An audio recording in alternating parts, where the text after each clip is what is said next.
My name is Knut Inge Skifjell, and I work for NDLA, which is a Norwegian digital learning arena.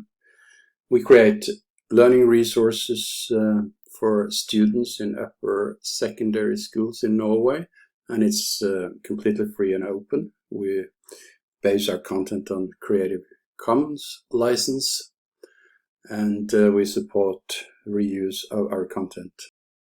We have today thousands of articles and images and pictures and interactive tasks, and obviously when you have that much content you need some kind of policy structure, something to make it sustainable over time. So when we introduce a new content type or a new way of doing things, we kind of look at what requirements would this need to meet in order to fit into the bigger sort of picture of maintaining a site. About 2012, we started having sort of problems with Flash. It was very expensive, and it was a technology that didn't sort of support reusability. It was sort of complicated to use.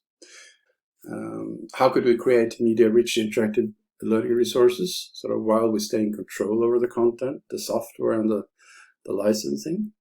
How can we create content that can be revised, remixed, upgraded, reused, and then also be based on open source code? So we started supporting a promising startup in Norway called Jubel. They had come up with H5P, which stands for HTML5 package. So it's basically HTML5 used in a certain system that makes it possible to sort of download content, add images, add interactivity, and then you have an architecture in these packages that makes it possible to share and reuse efficiently.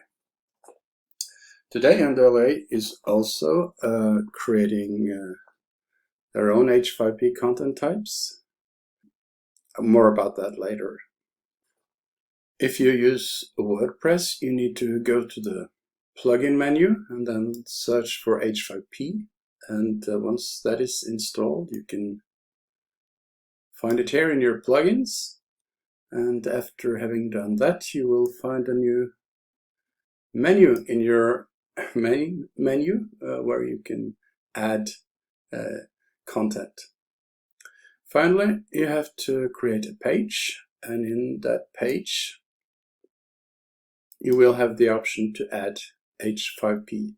This is the standard editor that comes with WordPress.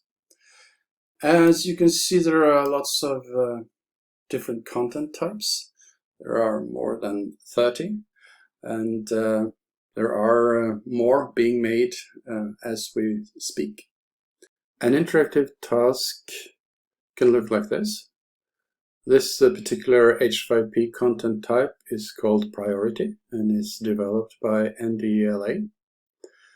This task in particular deals with monarchy in the UK.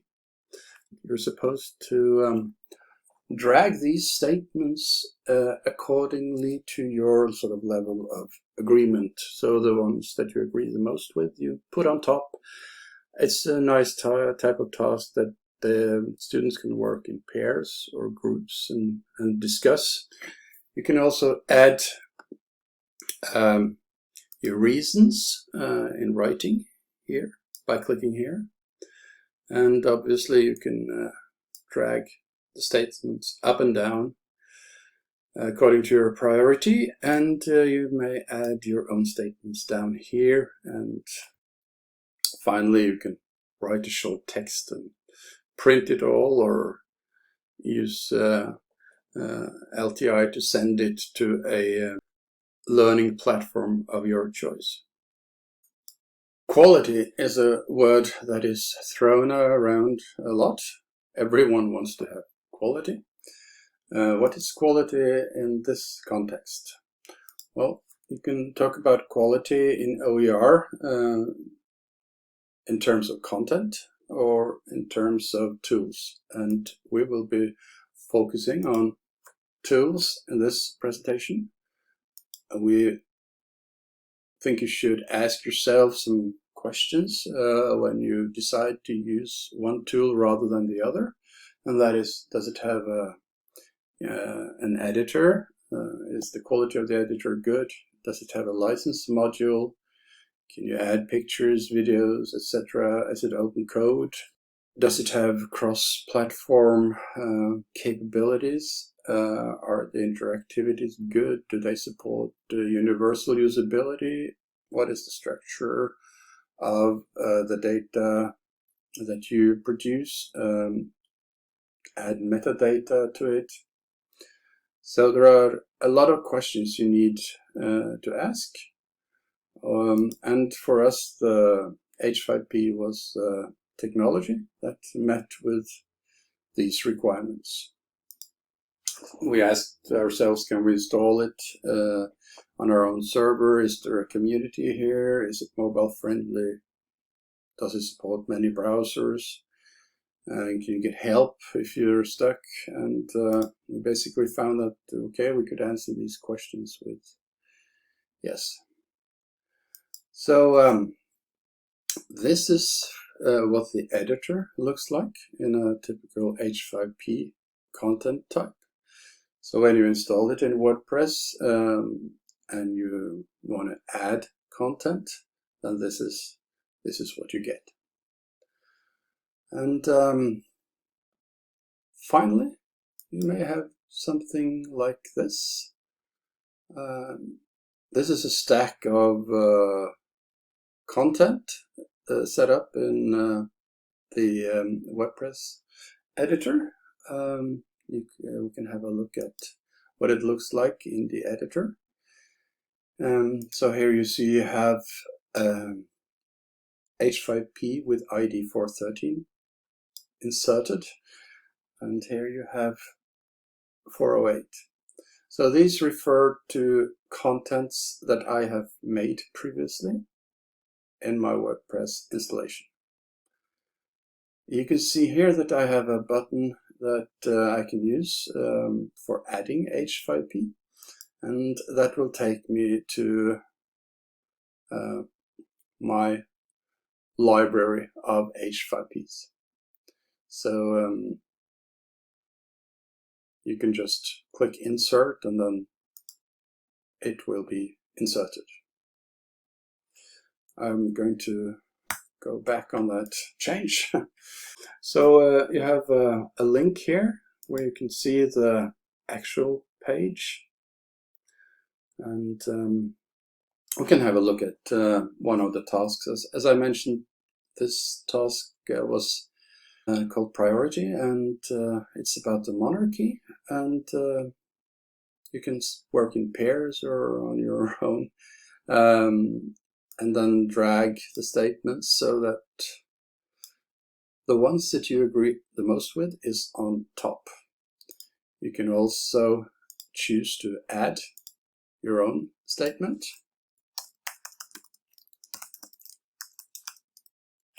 And then place that one. Finally, you can also add a comment down here, which sums up all your ideas about this topic. So here you could write, not going to write that much, but in my opinion, it would be, etc., etc. And then you can create a document and submit it, or export it, print it, do various things to share it with someone else. Okay, so that is the priority content type. This one you need to go to the NDLA H5P GitHub to find. So just search on GitHub for NDLA H5P. GitHub is on the sort of a website where you share open code and where you can follow various branches of a content type. So check that out. Next example of H5P usage is called sort paragraphs, and in this case the students are encouraged to look at this video dealing with how you become president of the United States, and then they are going to arrange these events according to what they just learned in the video. So if we look here at sort of inauguration day, should probably come pretty late in the process, and meet the basic requirements would be one of the first. I'm not going to complete the task, but you get the idea here, that you organize the events here, and then you can check. So you see that the first and the last was correct, and I get a score of 0 here because there are more red statements than green, so most of the statements were positioned wrongly. But then I can retry, or I can show solution. Two different types of H5Ps. This one deals with your opinions, what you feel, while the one down here is kind of more about finding the correct sequence. At the bottom of H5Ps you will find 3 buttons: reuse, rights of use, and embed. Reuse will open a dialog box where you can download this particular content and use it yourself. This is also handy if you like to install a new content type on your own installation. So if you would like to install priority content type, you would download it, and in this case that would mean that we would have to scroll down here and click reuse just under the priority task and download it as an H5P file to your own computer. And then you can go to your own site and open the menu,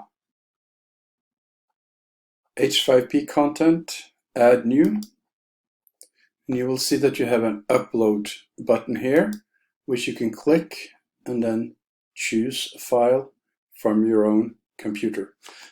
That will automatically install the content as well as the content type, so you will be able to use priority to create new tasks. Very good feature of H5P. Let's look at this page again. You also see you have rights of use. That gives you the license information. To edit license information, you need to open a piece of content, and then you can click edit. That will give you access to the form for this content type with a metadata section at the top where you can add license and other information about the use of this content.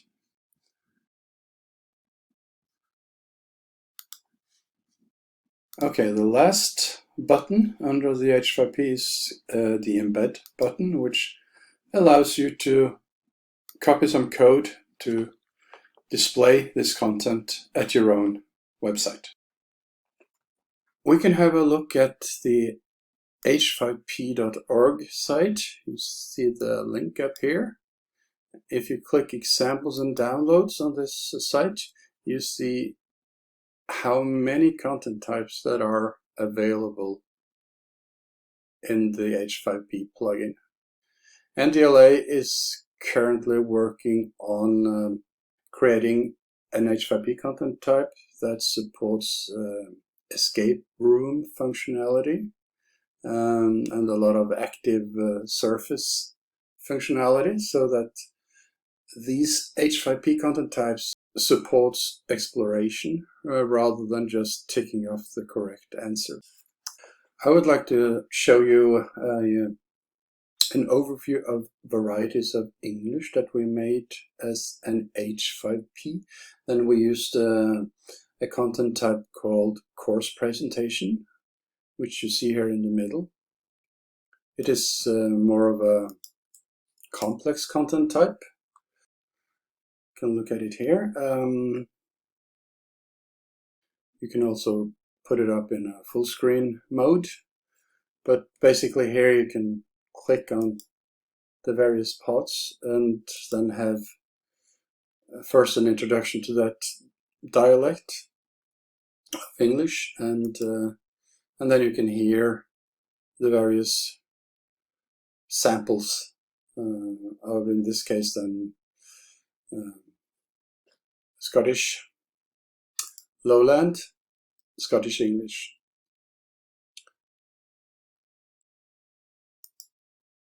You also have interactive videos where you can add layers of interaction on top of a video, and you have branching scenarios where you can ask your students to make a choice, and then based on that choice you can take them further down a road, and maybe you can then have the students reflect on the consequences of a choice, and maybe he has to go back and make another choice, try out another route. So that is also an exciting content type. Let us have a look at this WordPress installation. Here at the left you can open the main menu, and here's what I referred to earlier with the plugins. You have to install the H5P plugin, so you have to click Add New and then search for H5P, and then it should pop up. Having installed it, you will find an extra menu down here, and here you can add new, you can look at the libraries. Let's say I want to create a priority task that I showed you a few minutes ago. So you just click Add New, and then you can pick priority here from the list. And then you get this standard formula up here where you have to add a title, a searchable title for Google and other search engines. Do we need the monarchy in a modern society? And then you can add a task description, and then the statements, add statements, as many as you like. And you have some settings here, behavioral settings. Do you want to enable retry? Do you want to pre-populate the statements? Allow users to add their own statements? Okay. Do you want to show the student's own comments below the statements? Yeah. You want to show the summary below? Okay, we do that. And then you also have settings here for titles and help texts and button texts, etc.